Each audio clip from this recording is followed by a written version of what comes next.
Timothée Chalamet is on a bizarre press tour for his new movie. He is desperate for this film to be a hit because his reputation depends on it.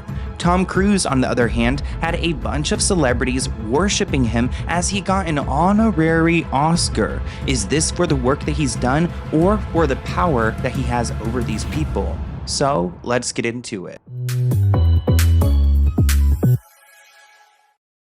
We're going to talk about what went down at the Governor's Awards, but I want to talk about Timothée's promo for Marty Supreme. Now, Timothée is going viral because he posted this skit about him promoting the film. He's with a bunch of people who are from A2 Productions, and it's entirely fake. But there's a lot of people who aren't a fan of this persona that he played. It's very Kanye West, Shia LaBeouf. Now, Timothée said he wants to be one of the greatest, and he has been really advocating for this film. He wants it to be a hit. I don't know much about the original Marty. He was a ping pong legend, so maybe his story is interesting, but you guys need to take a look at this skit. Like when I wake up every morning, I think culmination, integration, like all of us, and fruitionizing, which is not a word, obviously, but fruitionizing the release of this movie, like really making sure it comes out in a great way.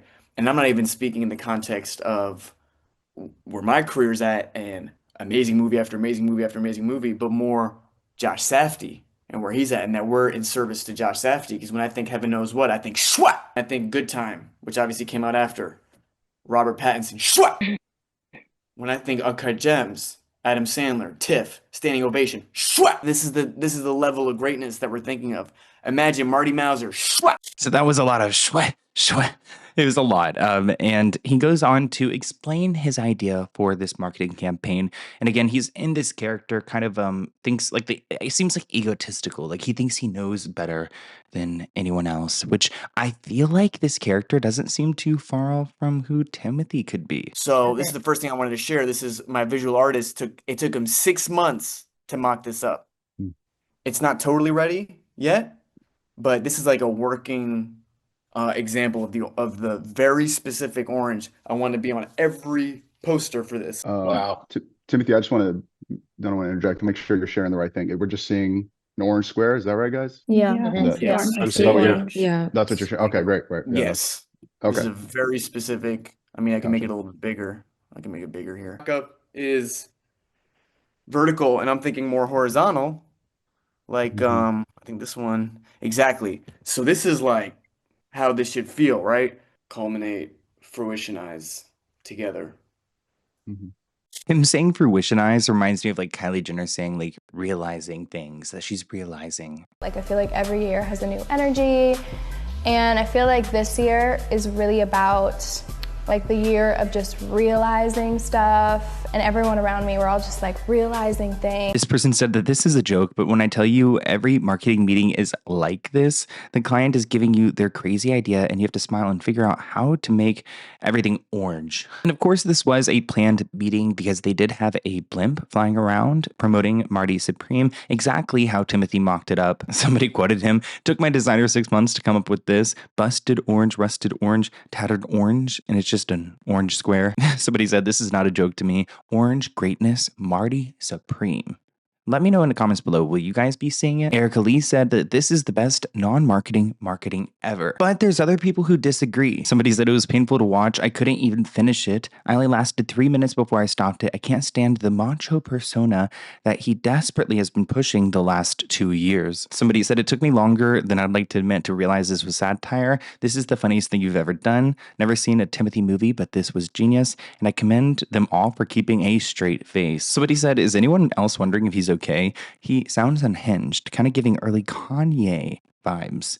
But he said the whole Zoom call is obviously satire, though, part of the promotion of the movie. So I don't know. I mean, maybe this is just him acting. Maybe this is kind of who Timothée is deep down. Does that make you guys want to go and see the film? Let me know in the comments below. But now let's talk about the Governor Awards. Now, this is like a pre-Oscars party, and there were a bunch of celebrities there. Ariana Grande was there. Here is Jennifer Lawrence. Her dress looks really great. Here's Jeremy Strong. He always has a really cool outfit, but I only know him from Succession. He needs to like do something else. I remember his co-star from Succession. What's her name? She's in that new show, all her fault. Comment below if you guys have seen that. I just finished watching it. It is crazy. Gwyneth Paltrow had probably the least exciting outfit on. She just looks like, just normal day-to-day Gwyneth Paltrow. Jennifer Lopez was there, of course, and she had an interesting moment on the red carpet. Take a look. How are you, sweetheart? You've been here before. Yes, I have. Tell me about the first time you came to the Governor's Awards. I don't remember. Yeah. Favorite Tom Cruise movie? Favorite?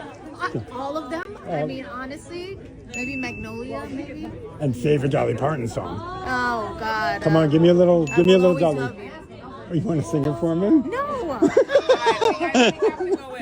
There's a reason why Hollywood stars always seem to walk away from scandals untouched. Just like there's a reason why Morgan & Morgan is America's largest injury firm. Most regular people, including me, don't have a legal army behind them. And if you're injured in an accident, insurance companies try their best to pay you as little as possible. That is where Morgan & Morgan comes in. With over 1,000 attorneys and 100 offices across the country, they are built to fight for regular people, not corporations. In Florida, a client was offered $350,000 by an insurance company. Morgan & Morgan stepped in and got them $12 million. Prior results do not guarantee a similar outcome, but these stories are what they do every day. And it's easier than ever. You don't have to deal with those piles of paperwork. You also don't have to pay anything up front. You can even start your claim right now within minutes by using your phone. You can get started by scanning the QR code on the screen using your phone's camera. Remember, the fee is free unless they win. If you ever find yourself injured, then check out Morgan & Morgan. Again, you can start your claim today by scanning the QR code or visiting the link in my description below. It's fast, it's simple, and it could change everything.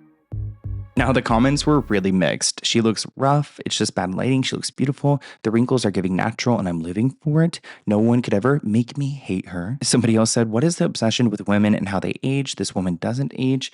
J-Lo will always be that girl. And I agree. I think it's refreshing to see how she's looking. I mean, much better than just trying to fill up with plastic and implants and just all that. Austin Butler was there looking, sharp. Pretty basic outfit though. And I expect that from him. He's not going to give us anything extra. Jacob Elordi was also there, and it looked like he and Austin had a moment. It's interesting because they've both played Elvis before, and they've also dated the same girl, Kaya Gerber. So I wonder what they talked about. And they were the ones that were taking the accepting the award. Yeah, we the ones who fighting this the whole time, and next year they all taking accepting the award. Somebody said the things they have in common. They portrayed Elvis and dated Kaya Gerber. Somebody else said Eiffel Tower. Who said that? Oh, to be Kaya Gerber. Somebody else said raw, lights on, heavy eye contact. You guys are stressing me out. The fact that they were both Elvis, they have the same temple scratch tick. I found them both more attractive after they played monsters than I did previously. Laura, you might need to go to a little therapy. Somebody else said, none of you know what this means to me, and it's okay to love them both. To give you guys context, Kaya Gerber dated both of them. She and Jacob broke up in 2021, and then she was seen with Austin the month after, very quickly. So she and Jacob dated from 2020 through 2021, and she dated Austin from 2021 all the way through 2025 this year. So she spent a lot more time with Austin. Now, I have to ask you, there is another star about to take on Elvis. Jacob Elordi is going to be playing the king as well. Do you have any advice for him? I just wish him all the best, We haven't spoken, but I hope he has a great time. Here's a picture of Lily Reinhart on the red carpet. People were loving her outfit. She does look really beautiful. Lily was asked about her former co-star KJ Apa because he's been playing dress up as this character, Mr. Fantasy. And here's that clip. Are you familiar with Mr. Fantasy? And familiar and a big fan. He doesn't know who I am. Are you familiar with Lily Reinhart? She commented, "Oh my God." Don't know who that is. Okay. He said he didn't know who I was in an interview, and I was like, not relevant enough, I guess. Maybe one day he'll know who I am. I didn't realize until today that KJ Apa was playing this character, Mr. Fantasy, where he's trying to launch a music career through this quirky character that he's created. He has a TikTok where he has almost 1 million followers, and he's been releasing music more regularly. Here's a clip from his TikTok. Sometimes I wake up with urges. Do you know what I mean? I wake up with an urge. And this morning I woke up with an urge to go to the tanning bed. Yeah, I did.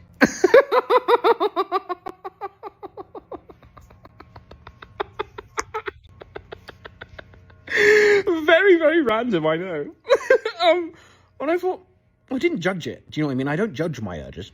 I just sort of feel them and go, what's that about? And I thought, well, that seems not bad. Do you know what I mean? And so I went down to the tanning bed and I, whipped my clothes off and I jumped in and I experienced that whole world of tanning beds. I didn't know this was a thing, but Tom Cruise received an Oscar at the 2025 Governor's Award. It's not like the Oscars, but I guess he got one. Now, I tried to understand why he got this honorary Oscar, and I just don't understand. I don't know if he paid for it. Why did he not get one before? Is that why they feel bad? So they're giving him one now. I feel like he has so much power in the industry. Maybe you just don't ask questions. You just nod your head and say, congratulations, Tom. It shows me also our shared humanity, how alike we are in so many ways. And no matter where we come from, in that theater, we laugh together, we feel together, we hope together, dream. And that is the power of this art form. And that's why it matters. That is why it matters to me. So, making films is not what I do, it is who I am. People are loving Tom Cruise in the comments. Somebody said he's willing to die for cinema. One of our last real stars. Don't tell Timothy that. And I don't care about his personal life. This man is the epitome of a movie star. I did see some footage of him at the party. He was dancing it up. At one point, he was hanging out with Sydney Sweeney. Be careful, Tom. I feel like the last thing that somebody needs after a messy breakup with Anna de Armas is a Sydney Sweeney in their life. But I want to hear what you guys think of this video in the comments below. Let me know if you enjoyed, and I'll see you in a new one soon. Bye, guys.